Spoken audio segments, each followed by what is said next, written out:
Hello, everybody, and thank you for joining me, Lisa Lamont, for another exciting show of Ladies, Get Your Prance On. And I am so excited to introduce my guest here today. She was born in Cincinnati, Ohio, and she was a bit of an extrovert who was insecure. And we're going to be talking about that because I've never met anybody who described themselves growing up with that personality.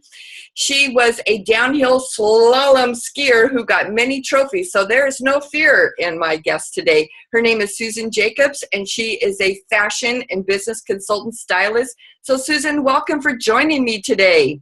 Thanks, Lisa. I love your energy. Happy to be here. We're gonna have a great time. You know, before we started the show, I was asking you a little bit about your background and wondering, like, how can you describe yourself as an extrovert with lack of confidence growing up? Can you explain for the viewers a little bit about that? Yes, and I don't know that I realized it as a young person, but I was the oldest of two siblings.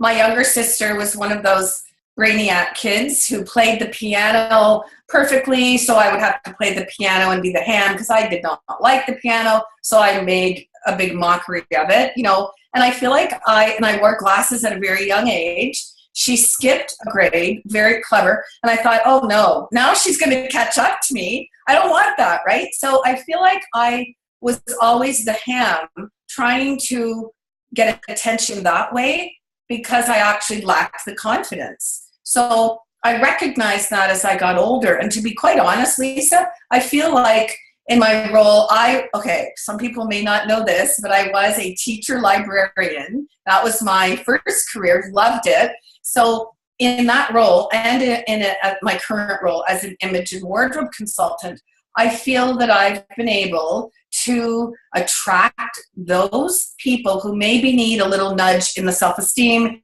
area, confidence. I get that. I know what that feels like. Wearing glasses when you're 4, back then, it wasn't cute. It was something that kids picked on you for. Today, we would call it bullying. So I kind of know all about that. So I'm very fortunate in that I can draw on those experiences to help people in my career now and my career as a past teacher librarian. Yeah, and your glasses are sexy, by the way. That's one boy. of the things I love your glasses. You always have these sexy glasses, and own it. I'm so glad that you own it.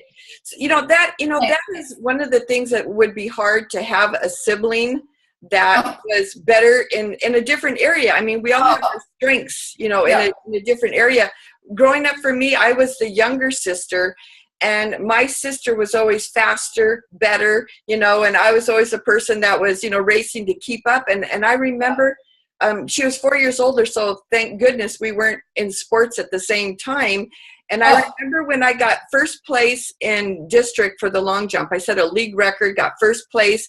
I went home with my medal and showed my mother, and her comment was, "It's a good thing that your sister wasn't there because she would have beat you." Okay. So yes, isn't that what we've all had, those kind of experiences? And what does that do? Thanks a lot. Okay, but the skiing was great because where my sister had the finesse and water skiing as well, I was fast. I was determined. I was short and I was a bullet. And if there was a hill or a mountain with moguls, I was on it and I was at the bottom before anybody knew that I'd even arrived at the top. So that was something that I could do better. And you know what? It's funny. When we both were in university, we ended up in the same city at some point in our university experience. And one night we both said, at some point, we both wished we had been the other person. Isn't that funny? Yeah. So it's kind of liberating to know, wow. And again, standing and owning who you are is because we all have those unique gifts. So when you talk about mirror love, it really resonates with me because I see that in my consultancy with women. All the time. Let's get the mirror out and start saying, wait a minute, forget about what I'm not. Let's focus on what I am.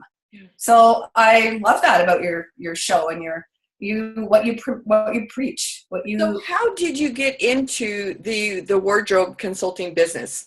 Because how did that happen? Very interesting.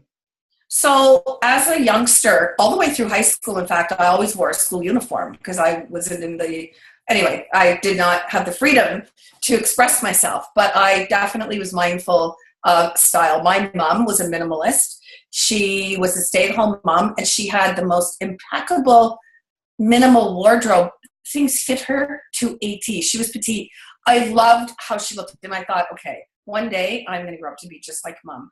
I can remember sitting at her dressing table, looking in the mirror, watching her prepare for whatever data she were doing. And I love that, it always appealed to me. And then when I became a teacher, and in university, I was the kid, the person who never wore jeans. I dressed up.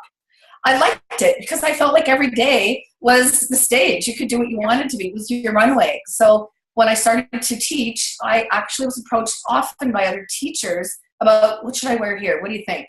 So it kind of was a natural fit. I've always loved that aspect of, packaging yourself.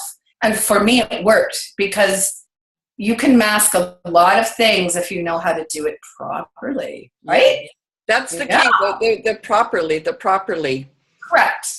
The other thing, though, that I want to say is you cannot mask a lack of confidence. Doesn't matter if you have a $5,000, $10,000 suit and you've got the best handbag from here to, Seattle. If you aren't walking tall and confident, it won't matter. So those were, that's how I kind of mixed my experience together. And this career is wonderful for many reasons, but that is something I feel like I bring to the table for my client. And I love that you talk about that, because it doesn't matter what's in your closet if you don't have that sense of confidence. And I really believe that you and I connected for that, even though I do the Prancing Kitten and the founder of Mirror Love.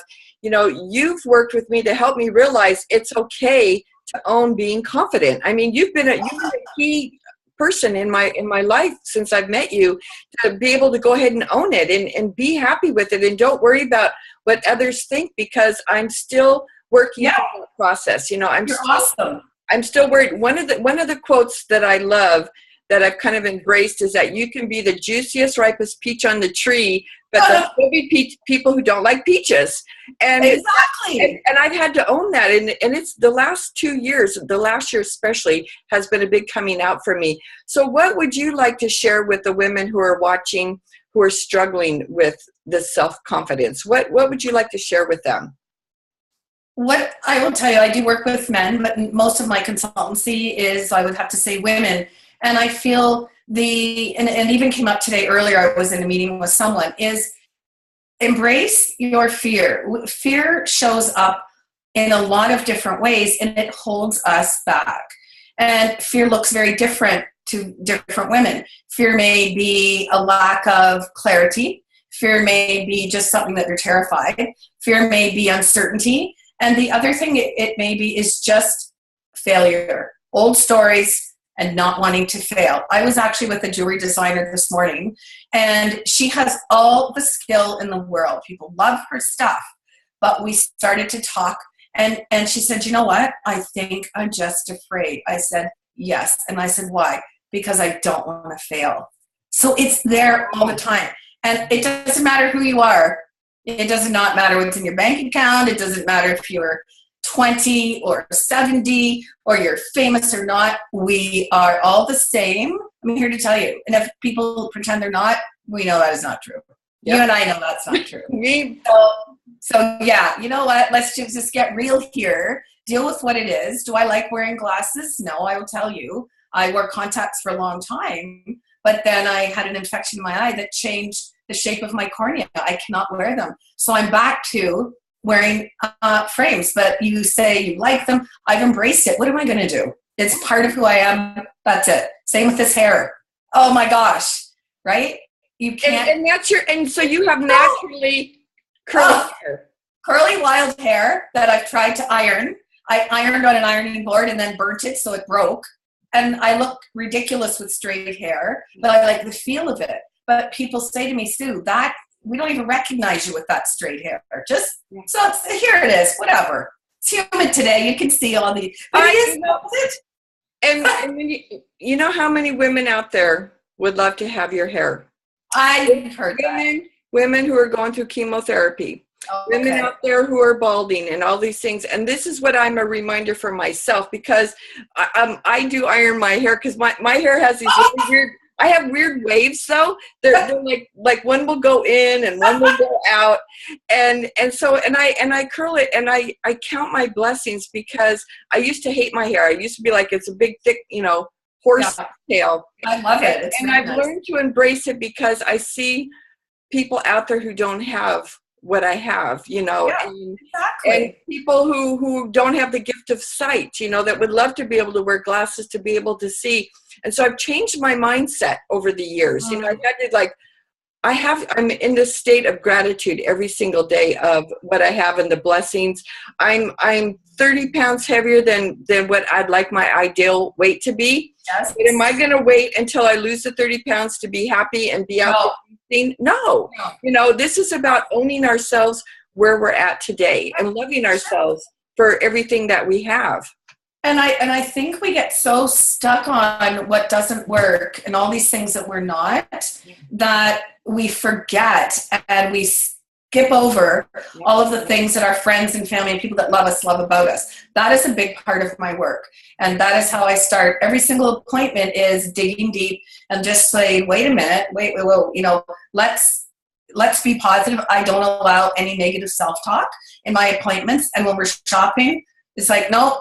If it doesn't work, it doesn't work. It's not you. It is the garment. Take it off. We're getting rid of it. Let's not go there. Oh my gosh, everybody can be beautiful. Everybody is beautiful. They are. Yeah, for sure. Absolutely, absolutely. Speaking of wardrobe, we've just entered the fall season. Going into favorite. So it's going through our closets and bringing out the fall and winter. What is your recommendations and suggestions for women going into the fall? Is there anything special that we should be thinking or doing going into the fall? Okay, you had to ask. All right. So I just had the day to myself Sunday, so a couple of days ago, and I decided it's now or never. You've got to walk the talk. My rolling rack, I put it up in my bedroom, full of extensions. I emptied my entire armoire, which houses my dresses. So they moved them all to the rolling rack, and this is what I think we all should do before we plow into another season. We don't even transition our wardrobe. We have summer clothes in the midst of winter sweaters. We need to stop, take a moment, and actually reacquaint ourselves with what is in our closet, what we actually have. I personally don't recommend doing it all at once. It is overwhelming. Even for myself, I do this all the time. It was a 2-hour task. I was prepared the day before. I had new hangers because I know some of them had broken. I use all slimline hangers so that when I look at my wardrobe, it is calming to begin with, not a disaster of chaos and mismatch. And what I did, Lisa, I chronicled it. I took photos every step of the way. I separated those dresses into definitely cooler weather wear. I put the clearly summer pieces together. And then I moved all the pieces that I could wear now in this sort of 60-degree, 50-degree weather, separated those so that they would be at the front of my closet, knowing I needed to transition them now because they were lighter colors or thinner fabric. And then I had, I think, 14 items that I thought, you know what, I'm not loving these. So here's what I did. I put everything back away. Summer clothes are in another closet. If you have that space, great. If not, clear bins are great to store them. Then I tried on all of the garments that I was not sure about. And automatically when it comes over my head, I didn't even need to go to the mirror for 4 of them. It's like, no, I know the second I had it on, don't like it. It's not happening. And put them aside. So I did have a couple I wasn't sure about. I believe so I did go through the process. Yeah. And I felt great. Now what that does is, I'll tell you what the results were. I could pat my back on noticing that my wardrobe goals for summer I had met. They were embrace and wear more white because I can, and I did. Yeah. Add polka dot items to your wardrobe because they're vibrant and fun, and that's a style, personality word for me. I did that, and I added more shades of blue. So I could see that so clearly. And it's good to know, okay, I accomplished that goal. But I also could see fall coming up is where the gaps were. Like I did have several print items, which I like. I love to wear prints. Yeah. I had some black. Obviously, we all have black. But I noticed I had different textures, patterns, and configurations. So that's great. So I could see, right away. What do I need? What I do not need, and where I don't need to spend my money. So it's very liberating. I felt accomplished, put it all away, and that rolling rack is waiting now for me to do the same thing with all of my tops. But you know what? That's what I would recommend before you go out and buy more things to add to your closet that you may not love, you may not need. Yeah. Figure out what you have and fall in love with them again. Does that make sense? You know, the all of it makes sense. And what I love, and I've never done before, is I've never, when I'm going to transition from summer to fall to winter, is I've never made myself try on the clothes that I'm going to put away, you know. Okay. Yeah. And they're clothes I haven't worn last summer, you know. Yes. And so it's like in transitioning into the new clothes to fall, we need to try those on, because I look at them and go, oh, I didn't get to them. Well, they don't fit. They don't fit me. And the style's different. And so what I did is, you'll be proud of me, Susan, I made a big pile of the clothes that I'm donating to our domestic violence services women's thrift shop. And so those, you know, because we spend good money on clothes, right? But if we're not going to wear them, then let's let somebody else enjoy them and wear them. It's so true. And we hang on, oh my gosh, women hang on to clothes. Yeah. I was with someone recently, I won't say too much because she might see this. And, you know, I could see the fear in her face. And I said, let's make a deal. We won't get rid of these particular items that you like. You like them because of the colors. We will use them as placeholders until we add new current styles. Then maybe you'll feel more comfortable saying goodbye to them. Because, you know, I have to be respectful of many different people's closet personalities. There are many. So there are a lot of reasons why people hang on to things. But you've got to see what you've got. Oh, and it's exciting. It's like Christmas. You go, where did that come from? Here it is. I'm going to wear it. Right? It happens to all of us. So I do want to say one thing about this fall. Can I do that? Yeah. Okay. As a wardrobe consultant. So now that you've plowed through your wardrobe, I would like to have women just consider wearing pattern with pattern. Now you'll notice I have a nice sort of buffalo pattern scarf here in blues that are flattering to me. Patterns can do a lot of things in your wardrobe. They are very camouflaging over areas where we may not love. But if you wear patterns, sometimes it's hard to see those little blips, right? Okay. Patterns are also made of multiple colors, which means they're more versatile. If the pattern has 3 or 4 or 5 shades colors, then that means that those are the colors you can also wear as complements in your bottoms, so skirts or pants. And I do think that people think sometimes of pattern as bold and chaotic. Patterns can be quiet.